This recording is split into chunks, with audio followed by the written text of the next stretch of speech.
Hello everyone, welcome back to my YouTube channel Grow with Sakshi, and I hope you guys are doing awesome. And the ones who are new to my channel, do subscribe it and press the bell icon beside it so you don't miss any upcoming videos of mine. And without any delay, let's get started. आज हम इस video में बात करेंगे कि क्या हम किसी सपोर्ट रोल से किसी डेवलपमेंट रोल में स्विच कर सकते हैं, या किसी भी रोल से किसी दूसरे डोमेन्स में स्विच कर सकते हैं या नहीं है, इंटरनली और externally. Externally here means like क्या हम किसी पर्टिकुलर कंपनी में किसी दूसरे प्रोजेक्ट में काम करें, फॉर एग्जांपल सपोर्ट प्रोजेक्ट में काम कर रहे हैं, तो क्या हम दूसरी कंपनी में डेवलपमेंट रोल्स या दूसरे डोमेन्स में, क्लाउड डोमेन, बहुत अलग अलग डोमेन है, क्या हम उसमें स्विच कर सकते हैं. So for this question it's a big thumbs up. Yes, you can do it. बहुत लोग कर रहे हैं. कोई सपोर्ट से पूरा डेवलपमेंट में जा रहा है, कोई सपोर्ट से SD बन रहे हैं, कोई बहुत सारी अलग अलग डोमेन्स में जा रहे हैं. So if they can then you can too, but for that you need a lot of dedication, lot of hard work, lot of studies and एक प्रॉपर प्लानिंग के साथ हम ये इस में फोकस करेंगे, तभी ये it is going to be successful. So for that I will give you how you can switch from a support role to any other role, internally और एक्सटर्नली. सो इसके बारे में आज हम डिस्कस करेंगे. सो गाइज़ अगर मैं सबसे पहली चीज़ के बारे में बात करूँ जो है इस जर्नी के लिए very important, that is a proper planning. Because without planning there is nothing. कोई भी हम कुछ चीज़ डेवलप करते हैं, कुछ भी हम कुछ चीज़ स्टार्ट करते हैं, तो सबसे पहले हमारे माइंड में क्या होना चाहिए, एक प्लानिंग, उसका एक पर्टिकुलर सिनेरियो क्लियर रहना चाहिए कि हम कैसे कैसे एक सिस्टमेटिक प्लान कैसे फॉलो करेंगे, तभी जाके आपका स्टेप बाय स्टेप आप हर गोल्स कह लो उसको आप अचीव करते रहोगे. ठीक है. सो एक प्रॉपर प्लानिंग होना बहुत ज़रूरी है. ठीक है. तो सबसे पहले आपके पास क्या होना चाहिए, आपका interest. I mean the domain in which you are interested in. ठीक है. Once you know in which field you are interested in, क्योंकि आप अपने करंट स्किल से मैच कर सकते हो, या जिस चीज़ में आपको ज़्यादा इंटरेस्ट आता है उसके अकॉर्डिंग आप डोमेन सर्च कर सकते हो कि आपको किस डोमेन में सबसे ज़्यादा इंटरेस्टेड है. ठीक है. Once you are done with your interest कि आपका इंटरेस्ट कहाँ लाया करता है, आपको पता चल गया आपका डोमेन क्या है, find the roles according to your interest. I mean, for example, your skill set are C++, Python. तो उससे रिलेटेड जो भी रोल्स आपको लगते हैं, ठीक है, यूट्यूब है, गूगल है, बहुत सारी अदर वेबसाइट्स हैं जिसमें आप जाके सर्च कर सकते हो एक्चुअली. एंड जो लोग सबसे बेस्ट तो वो है जो लोग उस फील्ड में, उस डोमेन में एक्चुअली काम कर रहे हैं, जहाँ आपका इंटरेस्ट लाई करता है, उनसे जाके आप कनेक्ट करो. दे आर सो गाइज, आप उनसे रियल लाइफ एक्सपीरियंस ले सकते हैं कि क्या उनका जर्नी रही है इस पर्टिकुलर प्रोजेक्ट में जिसमें आप इंटरेस्टेड है. तो ऐसे ऐसे करके आप सर्च करिए कि उसके अंदर रोल्स कैसे कैसे आते हैं. ठीक है. So once you are done with your interest, once you are done with the roles कि कौन से रोल्स हैं, अब उस रोल्स के अंदर आपको क्या चीज़ें पढ़नी है, ठीक है, उसका प्लान लिखिए. Make a note of it. ठीक है. गिव दिस थिंग्स एनालिसिस को एक प्रॉपर एटलीस्ट 15 to 1 month का टाइम दो. प्रॉपर अंडरस्टैंडिंग रखो अपनी, फोकस्ड रखो, पूरे क्लियरिटी रखो अपने नोट्स में कि आपको एक्चुअली करना क्या है और क्या पढ़ना है और कैसे पढ़ना है. तभी आपकी अगला स्टेप स्टार्ट होगा पढ़ने का. ठीक है. अगर आप डायरेक्ट कॉपी खोल के पढ़ने लग जाओगे, then there would be no, I would say, हाँ आपको अच्छा लगेगा, सक्सेस मिलेगी धीरे धीरे, बट एक at the end of the day आपको थोड़े टाइम बाद ऐसे लगेगा मैं कितना पढूँ, कहाँ से पढूँ, मतलब और क्या क्या पढूँ, ऐसा लगेगा. ठीक है. तो बिफोर दैट आप खुद ही अपना हर चीज़ सिस्टमेटिक वे में करोगे तो it would be very very helpful for you till the end of this journey. ठीक है. तो उसके बाद जब आपका ये सारी डेटा आप एनालिसिस कर लोगे, उसके बाद एनालिसिस के बाद आप प्रॉपर अपनी नोट्स में मेंटेन कर लोगे कि आपको क्या पढ़ना है, कितना पढ़ना है, कौन से टॉपिक्स मोस्ट इम्पॉर्टेंट है और कौन से टॉपिक अगर आप थोड़ा थोड़ा भी पढ़ोगे तो चल जाएगा, वो सबके नोट्स लिखो. कितना टाइम आपको एक पर्टिकुलर टॉपिक में देना है, वो सारी चीज़ें लिखो. Once you are done with this, take your time on these things, because analysis is the one of the most important phase of this journey. ठीक है. once you are done with this, then you can start your learning. ठीक है. जब आपके पास एक plan आ जाएगा उसके according, आपकी फील्ड के अकॉर्डिंग, तब आप अपना स्टार्ट करो पढ़ाई. ठीक है. और दूसरी चीज़ जो मैं बोलूँगी, सबसे पहले जैसे ही आप स्टार्ट कर रहे हो ना पढ़ना, started from the very beginning started hands on that thing, ठीक है, वेदर इट्स कोडिंग, क्योंकि डेवलपमेंट में आप आप चाहते हो कि कोडिंग रिलेटेड प्रोफाइल्स में आप स्विच करो, तो डेफिनेटली आपको हैंड्स ऑन होना बहुत ज़रूरी है फ्रॉम द वेरी बिगनिंग, ठीक है। कोड्स करो, कोड में क्या होता है, लॉजिक डेवलप करना होता है ना, अलग अलग कितने टिपिकल टाइप के कोड्स आते हैं रियली, एंड उसको उस पर वर्क करो कि कैसा ये कोड बन रहा है, कैसा क्या लॉजिक लग रहा है इसके पीछे।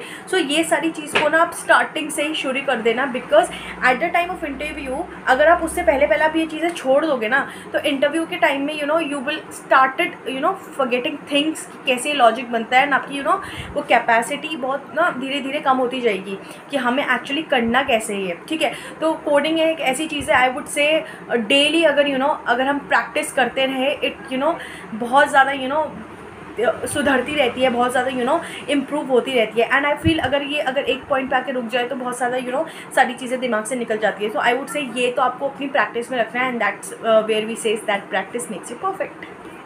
Now after some point of time you will realize that that you are gaining some confidence in doing in learning these topics, and आपके धीरे धीरे आपके फंडामेंटल्स क्लियर हो रहे हैं, एंड आपके बेसिक्स से आप धीरे धीरे एडवांस की तरफ बढ़ रहे हो, तो आपको धीरे धीरे रियलाइज़ अपने आप ही हो जाता है जब हम पढ़ते हैं। तो आप क्या कर सकते हो, after 2 or 3 months you can enroll yourself through open sources और पेड कोर्सेज, ठीक है। आप पेड कोर्सेज या ओपन सोर्सेज ले सकते हैं। What courses will do, it will be a test for you कि आपको एक्चुअली आया कितना, ठीक है, and plus it will be a add on to your studies, ठीक है। अगर आप कोर्सेज करते हो तो आपको अलग अलग सिनेरियोज पता चलेंगे, कोर्सेज में कितने सारे स्क्रीनशॉट्स, वीडियोस, लाइव एग्जांपल्स होते हैं जहाँ पर आपको प्रॉपर्ली आपको हर चीज़ इन डिटेल आपको बताएंगे। लास्ट में आपका एक टेस्ट होगा, तो टेस्ट के थ्रू आप खुद को भी एक टेस्ट कर सकते हो कि आपको कितना एक्चुअली आया। Secondly I would suggest here, don't just limited to that particular course की आपने पढ़ाई की नहीं, and you just enroll yourself in that particular course, and उसके बाद आपने कैसे तैसे उसे क्लियर भी कर दिया, क्वेश्चन देख के या पूछ के कहीं से जैसे भी, and then finally you put that certificate on your resume and you are in front of the recruiter, because recruiter आपको उस तरह कोर्स के लेवल से नहीं देखेगा, they will see you from a wide area, like wide angle, कि भाई इसको कितना आता है एक्चुअली, ये कितना जिसने पढ़ा है वो कितना एक्चुअली कर सकता है, ये कितना इम्प्लीमेंट कर सकता है।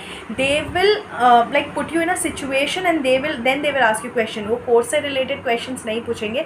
लिमिटेड मत रहो, बस मैं ये कहूँगी कोर्स करो, मल्टीपल कोर्सेज करो, अपने आप को आपको एक हेल्प भी रहेगी, आपका डेली हैंड्स ऑन भी होता रहेगा, रिविजन भी होता रहेगा। सेकेंडली आप खुद को टेस्ट कर सकते हो कि आपको कितना आ जाएगा। So definitely a course will be a great help for you all.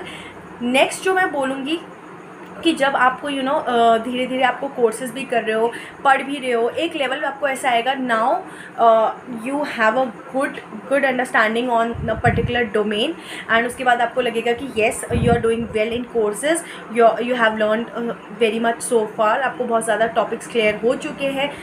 उसके बाद मैं एक बोलूँगी कि अगर आप उस लर्निंग के बेसिस पे कोई एक प्रोजेक्ट बना सकते हो ना, या कुछ डेवलप कर सकते हो उसके बेसिस पे, that would be a cherry on a cake.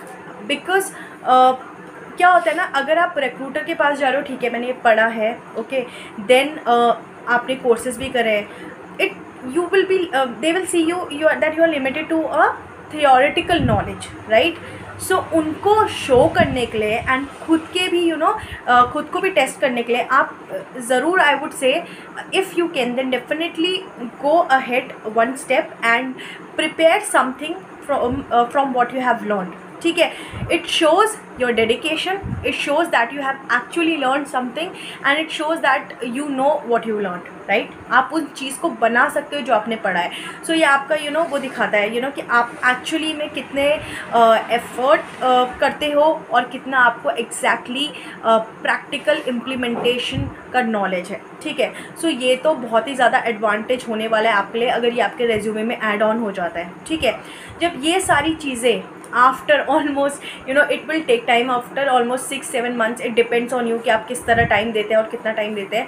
6-7 months के बाद अगर आपको रियलाइज़ हुआ कि ये सारी चीज़ें प्लेस हो चुकी है, आपका पूरा गोल सारे धीरे धीरे करके आपने अचीव कर लिया है, देन आपकी डेफिनेटली इंटरनली जिस कंपनी में आप काम कर रहे हो, तो वहाँ पर अगर कोई इंटरनल हायरिंग निकलती है, इंटरनल हायरिंग मीन्स अगर कोई दूसरा प्रोजेक्ट है डेवलपमेंट रोल का है और जिसके लिए आप जाना चाहते हो, जो आपकी स्किल से मैच हो रहा है, तो वहाँ से कोई हायरिंग निकलती है तो आप इंटरनली उस हायरिंग में बैठ सकते हो, आप अपना रिज्यूमे दे सकते हो उनको। अगर वो शॉर्टलिस्ट हो जाते हैं then they will conduct interview rounds for you, and आपके रिज्यूमे के बेसिस पे वो आपसे क्वेश्चंस पूछेंगे, अपने प्रोजेक्ट से रिलेटेड क्वेश्चन पूछेंगे, and if you are able to answer them and आप उनको लगता है that you are capable enough, then you will be selected, and उसके बाद आप इंटरनली स्विच कर सकते हो अपनी सेम कंपनी में रह के, ठीक है। अगर आपको लगता है कि आपको सेम कंपनी में ही रहना है और उसी कंपनी में आपको रह के काम करना है। और अगर आप अनएलोकेटेड हो then there is no issue कि आपको डायरेक्टली वो प्रोजेक्ट में एलोकेट हो जाओगे अपने RMG वगैरह से बात करके।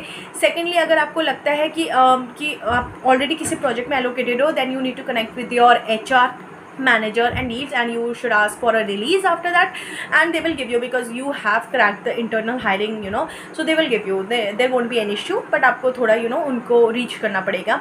सेकेंडली, अगर आप एक्सटर्नल हायरिंग के थ्रू जाते हो, आई मीन टू से external hiring is in like अगर कोई बाहर की कंपनी एक पर्टिकुलर डोमेन में आप कहीं किसी कंपनी में काम कर रहे हो और अगर आपको कंपनी से स्विच करके दूसरी कंपनी में जाना है तो आप लिंक्डइन और नौकरी और बहुत अदर जो भी हायरिंग पोर्टल्स या एप्लीकेशंस है उसके थ्रू आप जाके क्या कर सकते हो, वहाँ पे अपना रिज्यूमे सबमिट कर सकते हो। अपडेट करो, डेली अपडेटेड रखो अपना रिज्यूमे हमेशा, एंड उसके बाद अब उसके स्किल सेट से मैच अगर आपको कोई उनको लगेगा कि आपकी जॉब प्रोफाइल कोई मैच कर रही है तो वो definitely they will call you. Otherwise you can even reach to them with your resumes and you can show them your resume, and आप बता सकते हो कि आपकी स्किल्स इस प्रोफाइल से मैच कर रही है।